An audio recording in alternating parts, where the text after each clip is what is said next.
शिवरात्रि के दिन सुनने या सुनाने मात्र से भगवान भोलेनाथ की कृपा प्राप्त होती है।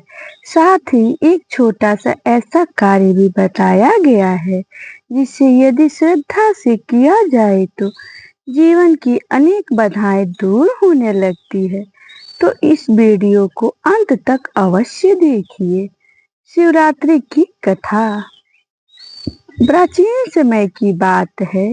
एक नगर में एक शिकारी रहता था। उसका जीवन पशु पक्षियों का शिकार करके चलता था। एक दिन वह भोजन और शिकार की तलाश में घने जंगल में निकल गया, लेकिन पूरे दिन उसे कोई शिकार नहीं मिला। धीरे धीरे शाम हो गई और अंधेरा छाने लगा।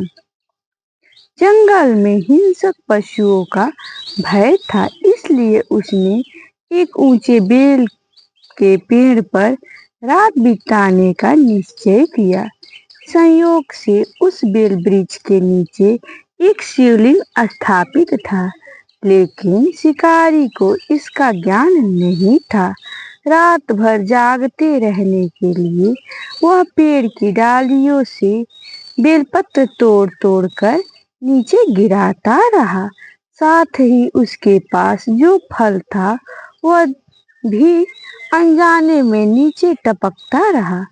इस प्रकार पूरी रात भगवान शिव पर जल और बेलपत्र अर्पित होते रहे। उधर शिकारी की प्रतीक्षा करते हुए वह पूरी रात जागरण भी करता रहा और भूखा प्यासा होने के कारण अनजाने में उसका उपवास भी हो गया। कहते हैं कि वह रात शिवरात्रि की थी। जब सुबह हुई तब भगवान शिव उसके सामने प्रकट हुए और बोले, हे भक्त, तुमने अज्ञानवश ही सही लेकिन पूरी श्रद्धा और निर्मल भाव से मेरा पूजन किया है। तुमने उपवास रखा, जागरण किया और बेलपत्र व जल अर्पित किया है। मैं तुमसे अत्यंत ही प्रसन्न हूँ। शिकारी आश्चर्यचकित रह गया।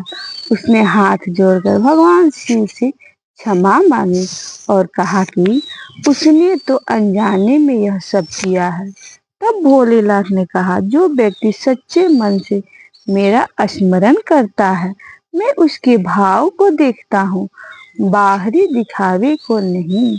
उस दिन के बाद उस शिकारी का जीवन बदल गया। उसने हिंसा का मार्ग छोड़ दिया और सत्य, दया और धर्म के पथ पर चलने लगा। अंत समय में उसे शिवलोक की प्राप्ति हुई। इस कथा का संदेश केवल चमत्कार नहीं बल्कि जीवन का गहरा सत्य है। भगवान शिव को महंगे आभूषण या विशेष वस्तुओं की अपेक्षा नहीं होती।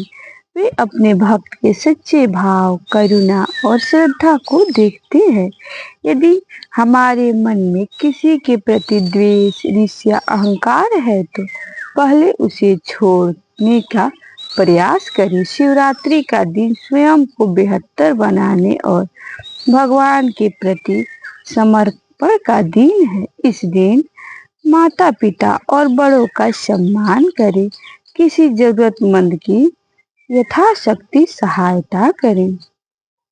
किसी भूखे को भोजन या जल दें और भगवान शिव का नाम लेकर मन में सकारात्मक विचार रखें। शिवरात्रि पर सुनने योग्य छोटा सा मंत्र। अब आप सभी श्रद्धा से मन ही मन इस पावन मंत्र का जाप करें। ओम नमः शिवाय, ओम नमः शिवाय, ओम नमः शिवाय। मान्यता है कि शिवरात्रि के दिन इस पंचाक्षरी मंत्र का श्रद्धा पूर्वक जाप करने से मन को शांति और आध्यात्मिक बल प्राप्त होता है। शिवरात्रि के दिन यह एक काम अवश्य करें। यदि आप शिवरात्रि के दिन केवल एक ही कार्य कर सकते हैं तो सुबह स्नान के बाद भगवान शिव जी का स्मरण करते हुए एक लोटे में स्वच्छ जल लें। यदि संभव हो तो उसमें कुछ बूंदे गंगा जल और थोड़ा सा काला तिल मिला ले। अब ओम नमः शिवाय मंत्र का जाप करते हुए शिवलिंग पर श्रद्धा पूर्वक जल अर्पित करें। इसके बाद भगवान शिव से अपने और अपने परिवार के कल्याण की प्रार्थना करें। प्रार्थना करते समय केवल अपनी इच्छाएं ही न मांगे, बल्कि सबके सुख और मंगल की कामना भी करें। भारतीय आध्यात्मिक परंपरा में निस्वार्थ भाव से की गई प्रार्थना को अत्यंत शुभ माना गया है। यदि आपके आसपास शिव मंदिर न हो तो घर में भगवान शिव के चित्र या शिवलिंग के सामने दीपक जलाकर भी यह पूजा की जा सकती है। प्रिय भक्तों, आज हमने जाना कि शिवरात्रि का दिन क्यों विशेष माना जाता है। इस दिन कौन सा एक कार्य अवश्य करना चाहिए और यह प्रेरणादायक कथा जिसे सुनने से भगवान भोलेनाथ की कृपा प्राप्त होने की मान्यता है।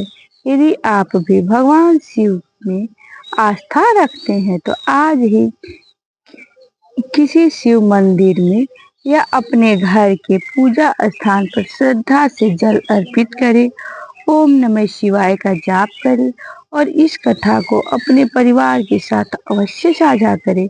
कमेंट में श्रद्धा से एक बार बोलिए हर हर महादेव और प्रार्थना करें कि भगवान भोलेनाथ आप सभी के जीवन में सुख, शांति और स्वस्थ और समृद्धि का आशीर्वाद बनाए रखें।